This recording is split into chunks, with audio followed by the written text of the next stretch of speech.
At 37 years old, Reggie earned a respectable $98,000 a year as a rail operations manager for the Chicago Transit Authority. It was a job of immense complexity and zero glamour, a life spent in the fluorescent hum of control rooms and the metallic clang of the Garfield Park rail yard. His world was one of timetables, switching systems, and the relentless logic of moving thousands of people across the city safely and on time. He lived in a handsome brick 2-flat in Kenwood that he'd bought for $450,000 6 years ago, long before he met his wife, Kalia. The house, like his pension, was his. And on a rainy Friday evening at 7 p.m., as he was packing for their long-awaited anniversary trip to Tulum, he was about to find out just how important that fact was. The devastating situation unfolded not with a bang, but with the click of a bedroom door and a voice as sharp and cold as the November wind whipping off Lake Michigan. You need to cancel the trip. Reggie didn't look up. He was in the middle of folding a brand new $80 Tommy Bahama swim trunk, its vibrant floral pattern a stark contrast to the gray Chicago sky outside. He placed it neatly inside his side of the large, $350 Samsonite spinner suitcase that sat open on their king-sized bed. The trip was a meticulously planned $7,000 all-inclusive package to the Hyatt Ziva Riviera Cancun, a 5-star anniversary gift to themselves. Or so he thought. "Cancel Tulum?" he asked, his voice even. He finally looked at her. Kalia stood in the doorway, arms crossed. She was wearing a new silk blouse that he knew, without asking, had cost at least $400. Her expression was not one of apology or negotiation. It was a demand. "Jovan's coming into town this weekend," she said, the name dropping into the quiet room like a stone.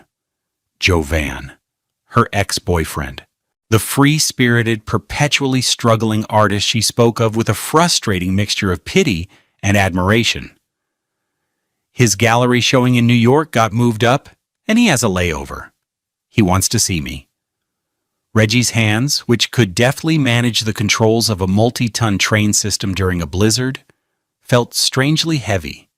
He looked from her defiant face to the suitcase, to the 2 plane tickets tucked into the front pocket of his carry-on. "Kalia, our flight is at 10:30 tomorrow morning. The trip is paid for. It's our anniversary." "And this is important to me," she countered, her voice rising. "It's a last-minute thing. He needs a place to stay. You can call the airline. Get a credit. We can go to Mexico another time." He felt a cold dread creeping up his spine, a feeling he hadn't had since a power failure once trapped 3 trains in the State Street subway. It was the feeling of a system breaking down, of established rules being flagrantly ignored. "Another time? Our anniversary is on Sunday. That was the whole point." She sighed, a dramatic, put-upon sound that grated on his nerves.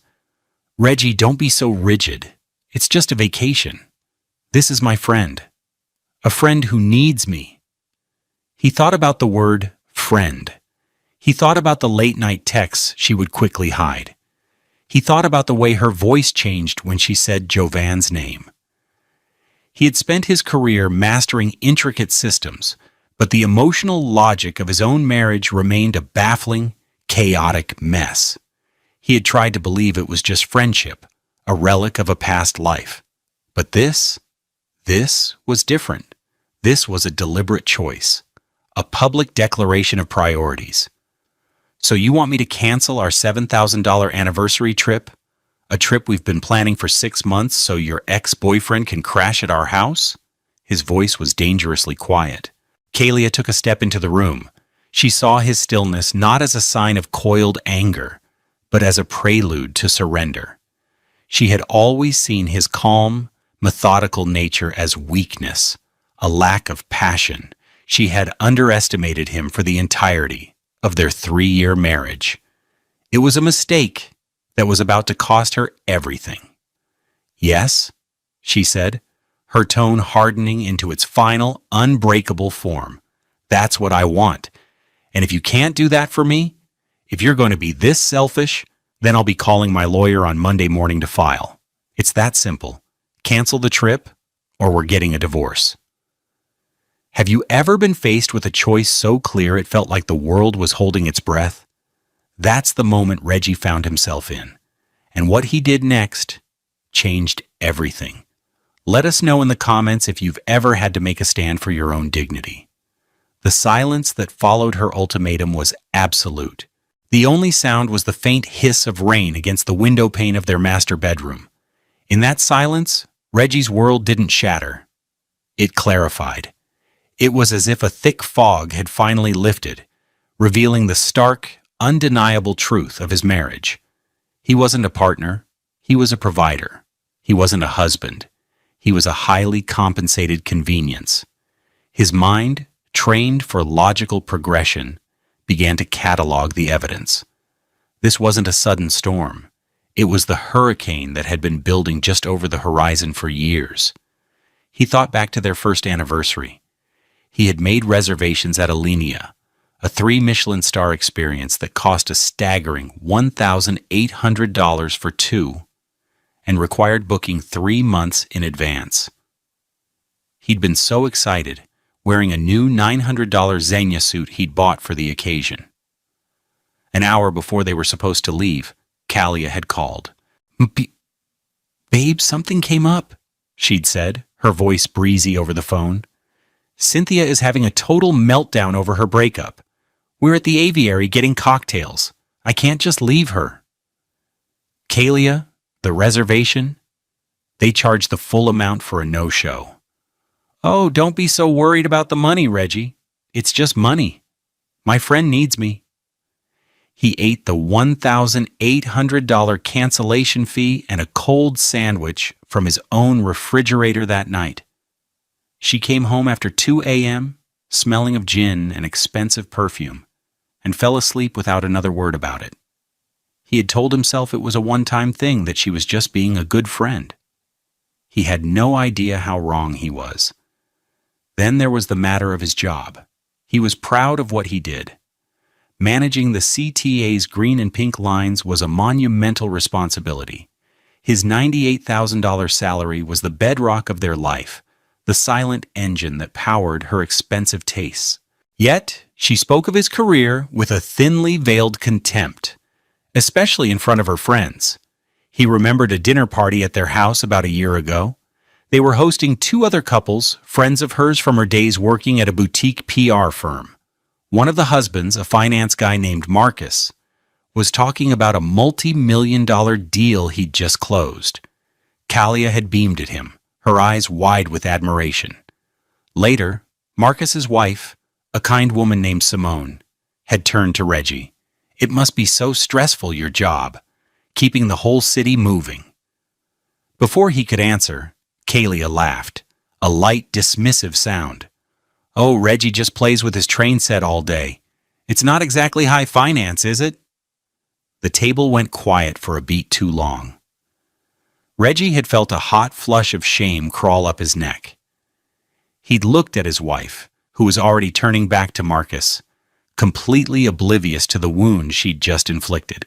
He saw the price tag of her dress that night, a shimmering $2,400 Burberry number, and realized with a sickening lurch that his train set had paid for it. His stable, predictable, boring job funded the very lifestyle from which she looked down on him. And always in the background there was Jovan, the painter who lived in a warehouse loft in Pilsen and was always on the verge of a major breakthrough. Jovan, who drove a beat-up 2005 Subaru Forester with 200,000 miles on it, but spoke about authenticity and living for one's art. Kalia contributed to his GoFundMe campaigns. She bought his canvases, amateurish splashes of color that she insisted were genius, for $500 or $1,000 apiece, hanging them in the hallways of Reggie's house. "He just sees the world differently," she would say, a dreamy look in her eyes. "He's not trapped by a 9 to 5. He's free." Reggie, a man who found freedom in structure, in dependability, in the profound satisfaction of a system working perfectly, could never understand what she meant. He only saw a man in his late 30s who couldn't pay his own rent, a man who represented the opposite of everything Reggie had worked so hard to build. The stability Kalia claimed to find stifling was the very thing that allowed her the luxury of admiring Jovan's instability from a safe, financially secure distance. She loved the idea of the starving artist, but only because she was guaranteed a full meal at Reggie's table every night. She'd even pushed for them to buy a new car for her 2 years ago. Reggie's 2018 Honda Accord, which he'd paid for with $24,000 of his own savings, was uninspired. She wanted an Audi Q5, a sleek white SUV that came with a $68,000 price tag. "We can afford it," she'd argued, spreading the dealership pamphlets on their $3,000 restoration hardware dining table. "We can afford it because I make nearly $100,000 a year," he had countered, more sharply than he'd intended. "And my pension contributions are non-negotiable." "Don't throw your salary in my face," she'd snapped. "It's so crass." They'd gotten the car. The loan was in her name to build her credit, she'd insisted. But the hefty $950 monthly payment was auto-debited from their joint checking account, an account into which he deposited $5,000 a month, and she deposited nothing. She'd quit her PR job shortly after they married, declaring she wanted to find her passion. It seemed her primary passion was spending his income. There was the $4,000 a month that vanished on lunches at Italy, shopping sprees on Michigan Avenue, and nights out with her friends. There were the subscriptions to services he'd never heard of, the Equinox gym membership for $250 a month that she used twice, the constant deliveries from Net-a-Porter and Saks. All of these moments, these thousands of tiny cuts, coalesced in the space of that one silent minute in their bedroom. Her ultimatum wasn't a spontaneous act of frustration. It was the logical conclusion of a long-held belief that her desires superseded their commitments, that his feelings were secondary, and that his resources were hers to command.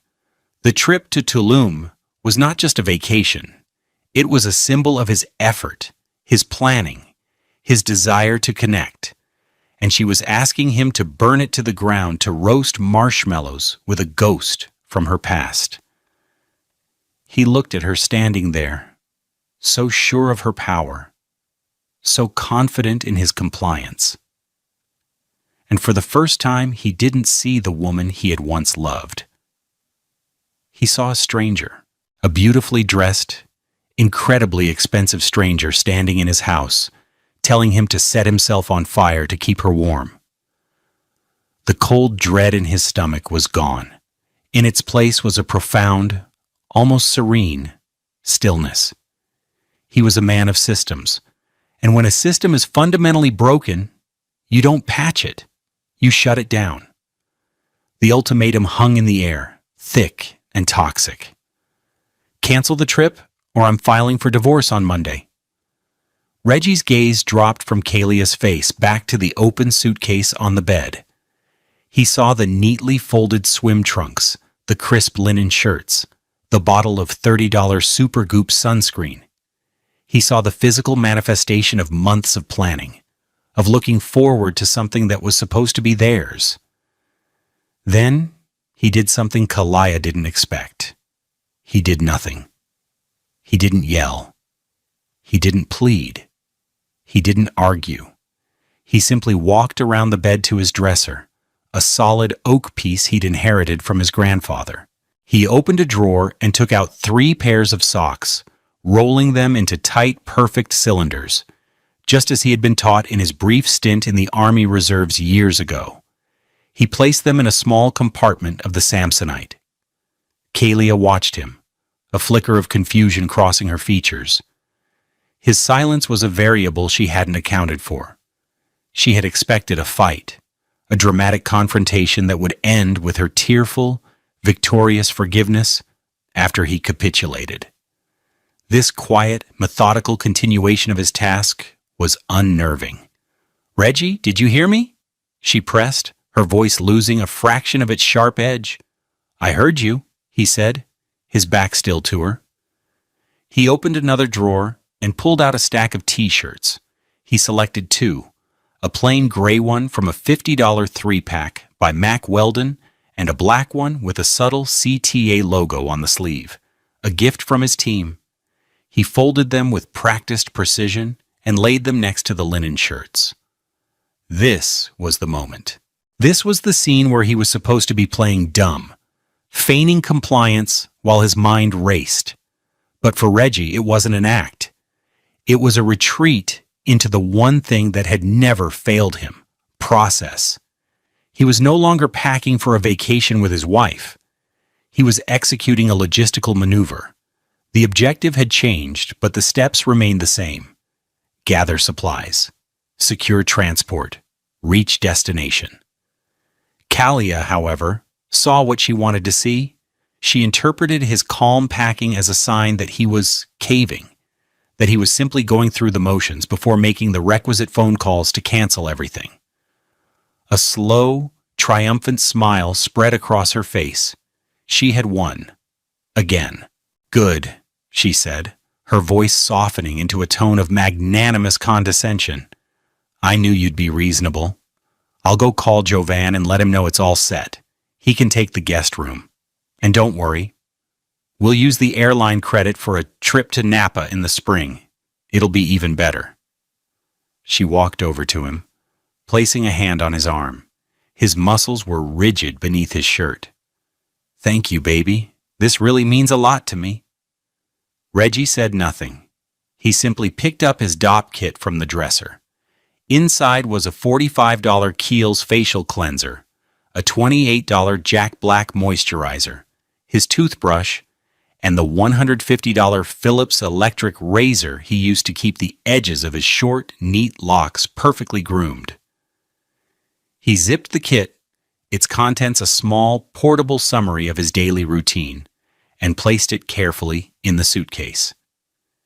He was not just packing for a trip.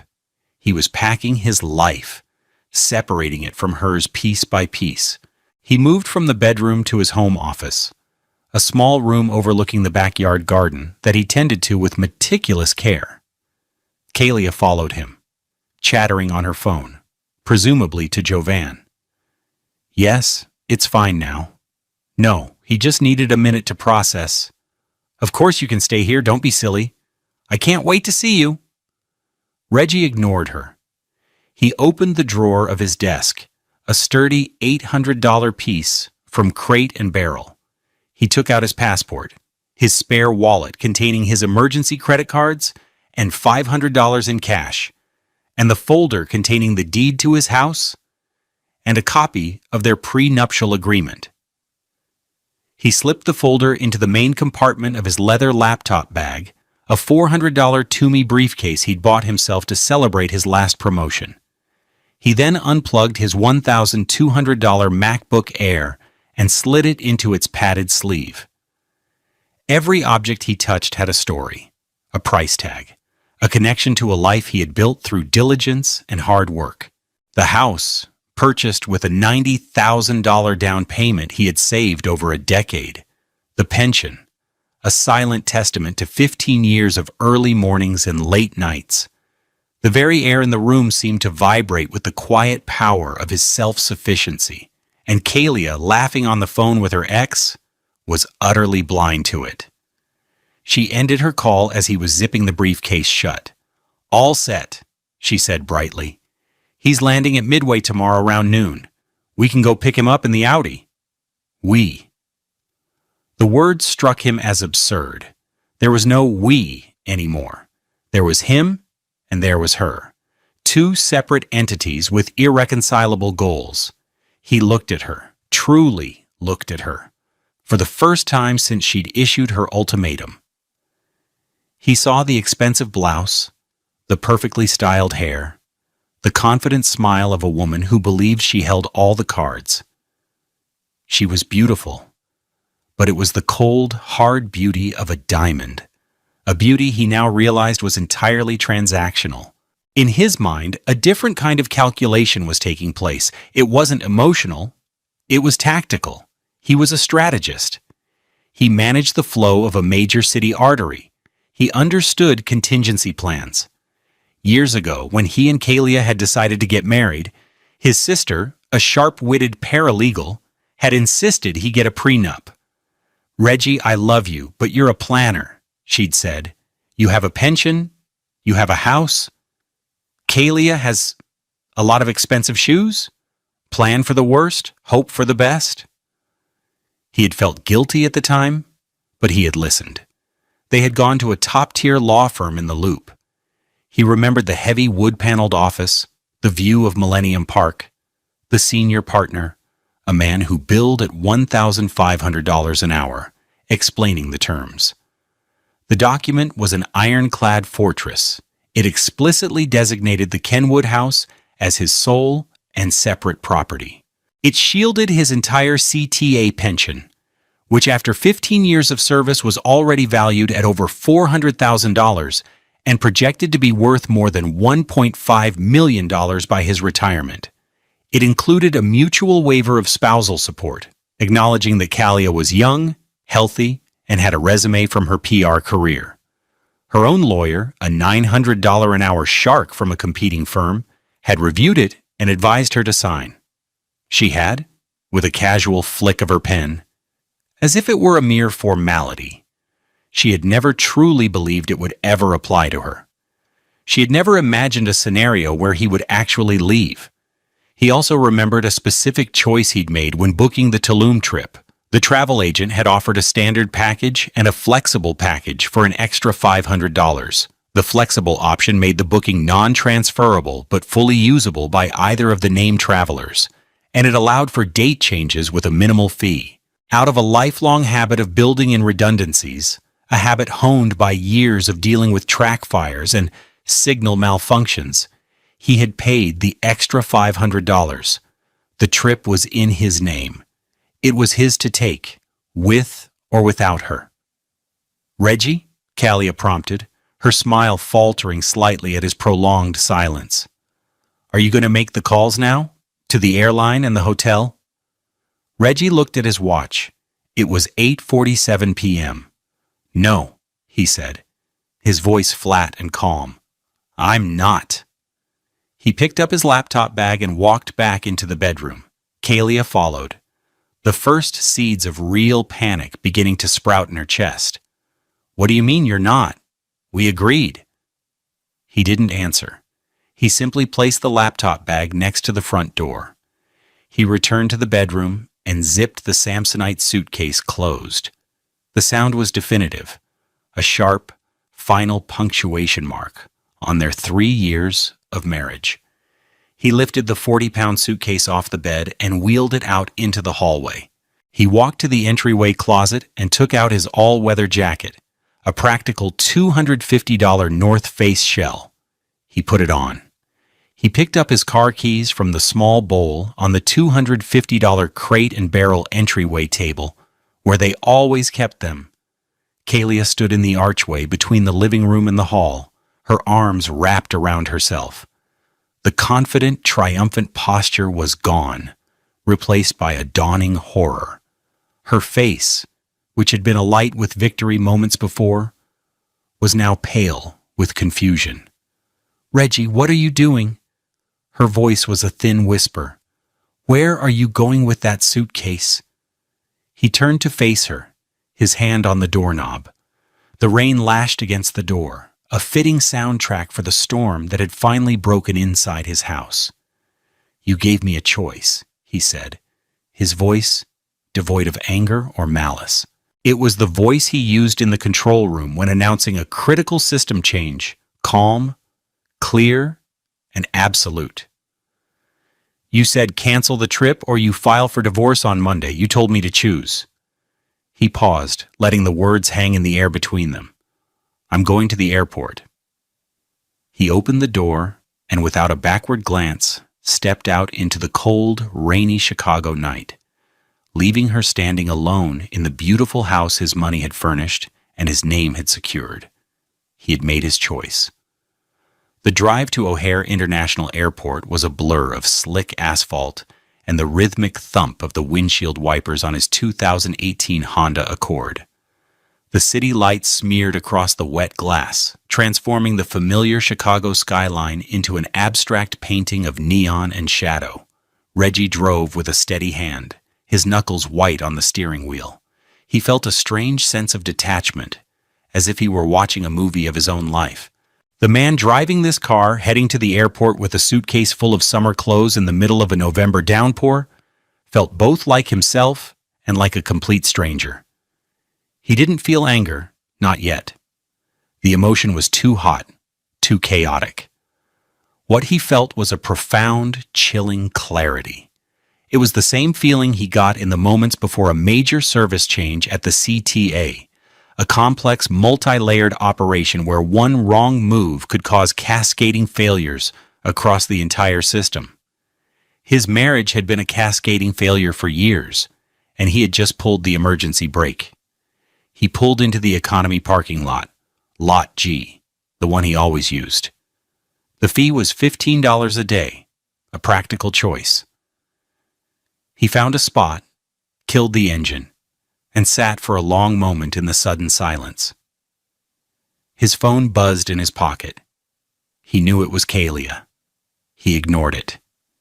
He got out of the car, the cold rain instantly soaking his hair. He retrieved his $350 Samsonite from the trunk, its wheels cutting silently through the puddles as he walked toward the shuttle bus stop. The airport was a river of humanity, a brightly lit ecosystem of hellos and goodbyes. Reggie moved through it like a ghost. He checked his bag at the United counter, the agent barely glancing at him as she tagged it for Cancun. He moved through the TSA security line with practiced efficiency, placing his laptop in one bin, his shoes and jacket in another. He didn't feel like a man whose life had just imploded. He felt like a man catching a flight. As he walked toward his gate in Terminal 1, his phone buzzed again, and then again. A string of texts. He resisted the urge to look. He knew what they would say. Confusion, anger, accusations. He found his gate C21 and sat down in one of the uncomfortable plastic chairs. He looked out the massive window at the tarmac, where ground crews in yellow vests scurried around a Boeing 737, the same model he would soon be boarding. The rain had slowed to a drizzle, and the plane gleamed under the powerful floodlights. It was a machine built for escape. The boarding call came at 9:55 p.m. He joined the line for Group 3, found his seat, 14A, a window seat he'd paid an extra $49 for. He stowed his Toomey briefcase in the overhead bin and settled in. The plane filled up around him. Couples holding hands, families with excited children, solo travelers like himself. He wondered what their stories were. Were they running to something or away from something? The flight was uneventful. He put on his $200 Bose noise-canceling headphones, listened to a podcast about urban planning, and dozed off somewhere over the Gulf of Mexico. When he woke up, the flight attendant was announcing their initial descent into Cancun. He looked out the window. The sun was rising, painting the sky in strokes of orange and pink. Below, peeking through the clouds, was the most impossibly turquoise water he had ever seen. Clearing customs and immigration was a breeze. He stepped out of the air-conditioned airport and was hit by a wall of warm, humid air. It felt like stepping into a different world. The scent of salt and tropical flowers replaced the metallic tang of the L train. He found the shuttle bus for the Hyatt Ziva, a luxury van with leather seats and a smiling driver who offered him a cold bottle of water. The 20-minute drive to the resort was a sensory overload. The vibrant green of the jungle, the colorful roadside stalls, the sheer, unapologetic brightness of it all. The resort itself was breathtaking, an oasis of white buildings, infinity pools, and perfectly manicured gardens set against the backdrop of the Caribbean Sea. He checked in, the concierge treating him with the same polite deference as the couples checking in beside him. He was not a heartbroken man fleeing a failed marriage. He was simply a guest in room 3412, an oceanfront king with a private balcony, a room that was supposed to have been the romantic backdrop for his anniversary. He tipped the bellman $20 and closed the door to his room. The silence was absolute. He walked onto the balcony. The view was a postcard: white sand, swaying palm trees, and that water, a dazzling gradient of blue from pale turquoise to deep sapphire. He could hear the gentle crash of the waves and the distant laughter of people enjoying their vacations. He unpacked his suitcase, hanging the linen shirts in the closet, placing his swim trunks in a drawer. He changed into the $80 Tommy Bahama trunks and a simple t-shirt. He walked down to the beach, the fine white sand cool beneath his feet. He found a beach bar, a thatched roof hut called Habaneros, and ordered a margarita. It cost $15 and was made with top-shelf tequila. He sat at a small table, watching the waves roll in. He felt the accumulated tension of the last 24 hours and the last 3 years begin to dissolve under the warmth of the Mexican sun. He was alone, but he did not feel lonely. He felt free. He felt a quiet, powerful sense of rightness. He had chosen his own peace over her manufactured chaos. He spent the next few hours just sitting there, sipping his drink, watching the world go by. He saw couples walking hand in hand, their faces full of the easy happiness he had once craved. He felt a pang of sadness, not for the loss of Kalia, but for the loss of the dream he had once had for them. It was a clean, sharp grief, like a surgeon's cut, a necessary pain on the path to healing. Around 4 p.m., he decided to go for a swim. He left his things at the table and waded into the warm, clear water. It felt like a baptism. He floated on his back, looking up at the vast blue sky, and felt a single tear escape his eye and mix with the salt of the sea. It wasn't a tear of sadness. It was a tear of release. He walked back out of the water, his deep brown skin glistening in the afternoon sun. He felt a sense of purpose. He picked up his phone from the table. There were 17 missed calls and 32 text messages from Kalia. He didn't read them. He opened his camera instead. He saw a friendly-looking tourist nearby, a man in his 50s with a kind face. "Excuse me," Reggie said. "Would you mind taking a quick photo of me?" The man smiled. "Not at all." Reggie handed him his phone and walked back toward the water's edge. He stood with the stunning Caribbean panorama behind him. He didn't pose. He just stood there, looking calm, relaxed, a small, genuine smile touching his lips. He was not a man performing happiness. He was a man who was, in that moment, truly at peace. The tourist took a few shots and handed the phone back. "Looks great. You picked a perfect day for it." "Thank you," Reggie said. "I think so too." He looked at the picture. It was perfect. The lighting, the color, the quiet confidence in his own expression. It said everything he needed to say. He opened his messaging app, selected Kalia's contact, and attached the photo. He typed no words, no explanation, no taunt. The image itself was the message. He checked the time on his phone.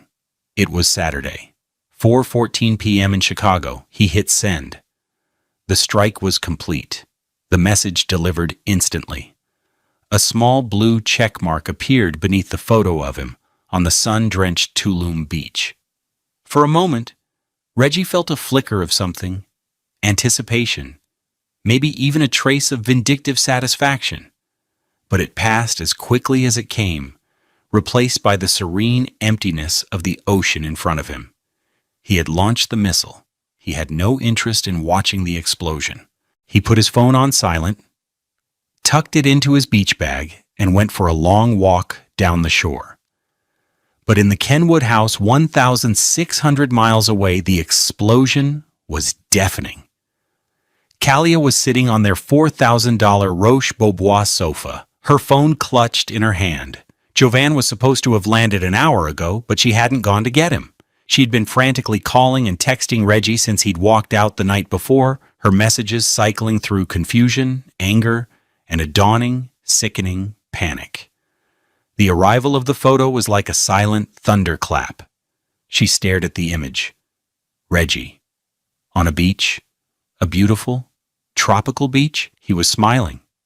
Not a big, fake smile, but a small, contented one she hadn't seen on his face in years. The background was painfully idyllic. White sand, turquoise water, a sky so blue it hurt to look at. He was there. He had actually gone. Without her. The phone rang in her hand. It was Jovan. She ignored it. Her world, which had seemed so firmly under her control just yesterday, was tilting on its axis. The sheer audacity of his action was incomprehensible. Reggie, her stable, predictable, boring Reggie, had done the most unpredictable thing imaginable. He had called her bluff. Her thumbs flew across the screen. 4:15 p.m. Text. Is this a joke? No reply. 4:17 p.m. Text. Reggie, call me right now. Where are you? You think this is funny? Silence. 4:20 p.m. Text. You left me. You actually left me for a vacation. The absurdity of her own words hung in the digital air. She stared at them, a wave of cold fury washing over her. She switched from texting to calling. It went straight to voicemail. She left a message, her voice tight and shaking with rage. 4:25 p.m. Voicemail. Reginald, I don't know what you think you're doing, but this is the most childish, pathetic stunt you have ever pulled. You are humiliating me. Jovan is here. What am I supposed to tell him? You get on the next flight home, do you hear me? The next flight. We will sort this out. And you will apologize. She hung up, her chest heaving. She paced the living room, the plush fibers of the $8,000 Persian rug doing nothing to soothe her. She looked around the room, at the art on the walls, including two of Jovan's masterpieces that Reggie's salary had paid for, the designer furniture, the view of the quiet tree-lined street. This was her life. He couldn't just walk away from it. He couldn't just turn it off. An hour passed. The sun began to set, casting long shadows into the room. Jovan had called 3 more times, then sent a text.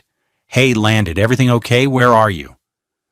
Kalia's fury began to curdle into a raw, unfamiliar fear. The foundation of her world was not the Roche-Beaubois sofa or the Audi in the garage. It was Reggie's unwavering predictability. It was his $98,000 salary, his quiet competence, his willingness to absorb her whims and complaints. And that foundation was now gone. She tried to call him again. Voicemail. She left another message, her tone shifting from anger to a desperate, manipulative plea. 5:30 p.m. Voicemail. Okay, baby, look, I'm sorry. I was stressed. Jovan it was bad timing. I didn't mean it like that. You know I didn't. Please just call me. I'm worried about you. Just let me know you're safe. She spent the rest of the evening in a state of suspended animation, jumping every time her phone made a sound. It was never him. It was Jovan, asking what was going on. It was her friend Cynthia, asking if she was excited for Tulum. She lied, telling Cynthia the trip was postponed due to a work emergency for Reggie. The lie tasted like ash in her mouth. Sunday, their actual anniversary, was the worst. The house felt cavernously empty. The silence was an accusation. She thought about Reggie, alone in that 5-star resort, in the room meant for them. The image of his small, peaceful smile burned in her mind. She realized with a jolt that she wasn't just angry. She was jealous. He had found a peace that had nothing to do with her. Her fear solidified back into anger, a last-ditch effort to regain control. She sent one final threatening text. Sunday morning text. I meant what I said. I'm at the lawyer's office Monday morning if I don't hear from you. I'm not bluffing. Meanwhile, in Tulum, Reggie was having the best anniversary of his life. He woke up early, had breakfast overlooking the ocean, and read a book by the pool. He had turned his phone off and locked it in the room's safe. He went on a guided snorkeling tour in the afternoon, an $80 excursion where he saw sea turtles and brilliantly colored coral reefs. He spoke with the other people on the tour, a family from Vancouver and a young couple from Germany. He told them he was a transit manager from Chicago. He felt no need to invent a story. His life, as it was, felt like enough. He spent the next 4 days in this state of blissful disconnection. He visited the Mayan ruins at Tulum, a $50 trip that filled him with a sense of history and perspective. He ate fresh ceviche at beachside shacks, paying in cash. He had long conversations with bartenders and fellow travelers. He realized he had spent so many years trying to fit into Kalia's world of superficial glamour that he had forgotten how to simply exist in his own. On Wednesday, he decided it was time to go home. He booked a return flight for the following day. He turned his phone back on. The barrage of notifications was overwhelming. He didn't read the texts or listen to the voicemails. He simply deleted them all. Then he made one phone call, not to Kalia, but to Alana James, a partner at a prestigious downtown law firm and an old friend of his sister's. Alana, it's Reggie Wallace, he said when she answered. I need to hire you. He was back in Chicago on Thursday afternoon. The cold air was a shock after a week in the tropics, but it felt cleansing. He drove home from O'Hare, his mind clear and resolved. The Kenwood house was quiet when he entered. A half-empty wine glass sat on the coffee table, and a suitcase, not his, was by the door. Jovan had evidently come and gone. He felt nothing about it. The next morning, Friday at 9 a.m., Reggie was sitting in Alana James's office on the 45th floor of a glass tower overlooking the Chicago River. Alana was a formidable black woman in her late 40s, dressed in an $8,700 Armani suit that radiated power. Her firm's billing rate was $1,200 an hour, and Reggie knew she was worth every penny. He laid out the entire story, from the ultimatum to the beach photo. He didn't embellish or editorialize. He presented the facts with the same dispassionate clarity he would use in an incident report. He handed her the folder containing the prenup. Alana read through the document, her expression unreadable. She finished, looked up at him, and a slow, appreciative smile spread across her face. Reggie, this is one of the tightest prenups I've ever seen. Your sister's friend did you a massive favor. The house is yours. The pension is yours. The waiver of alimony is unambiguous. She leaned forward. Your wife gave you an ultimatum, divorce or cancel the trip. You didn't cancel the trip. In legal terms, you accepted her offer. She initiated this, and you are simply following through. We will file a counterpetition for dissolution of marriage, citing irreconcilable differences, and attach a copy of this agreement. What happens now? Reggie asked. Now, Alana said, her voice like silk-wrapped steel, we let the consequences cascade. That afternoon, a process server arrived at the Kenwood house. Kalia, who had been expecting Reggie to come crawling back, opened the door to a stranger who handed her a thick manila envelope. She opened it and saw the legal caption, In re the marriage of Reginald Wallace and Kalia Mercer. Her breath caught in her throat. He had actually done it. He had filed. She frantically tore through the documents. She saw the petition, his calm acceptance of the divorce she had threatened. And then she saw the attachment, a copy of the prenuptial agreement she had signed so casually 3 years ago. The paragraphs about the house, the pension, the waiver of support were highlighted. The first consequence hit her almost immediately. She tried to order groceries online for delivery. Her credit card was declined. She logged into the banking app. The supplementary card she had on Reggie's primary account, the one with the $10,000 limit she used for everything, had been canceled. She checked the balance of their joint account. It was nearly empty. Reggie had clearly moved his direct deposit to a new personal account. The financial umbilical cord had been severed. The cascade was just beginning. A week later, she received a formal letter from Alana James's office. It stated that under the terms of the prenup, she had 30 days to vacate the premarital property located at 49XX South Blackstone Avenue. The house was not marital property. It was his. Her world collapsed. She called her parents, who were themselves of modest means. They were shocked and disappointed. She called her friends, who offered sympathy but no solutions. She called Jovan, who was back in Pilsen preparing for another imminent breakthrough, and offered to let her crash on his couch for a bit. The offer was as flimsy as his artistic prospects. The Audi Q5, with its $950 monthly payment, was the next to go. Without access to Reggie's income, she missed a payment, then a second. A flatbed truck came and repossessed it from in front of the Kenwood house in the dead of night. The woman who had stood in a $400 silk blouse and delivered a life-altering ultimatum was now facing the stark reality of her choices. She was losing the house, the car, the financial security, the entire lifestyle she had taken for granted. Reggie hadn't fought her. He hadn't screamed or argued. He had simply let her have exactly what she asked for.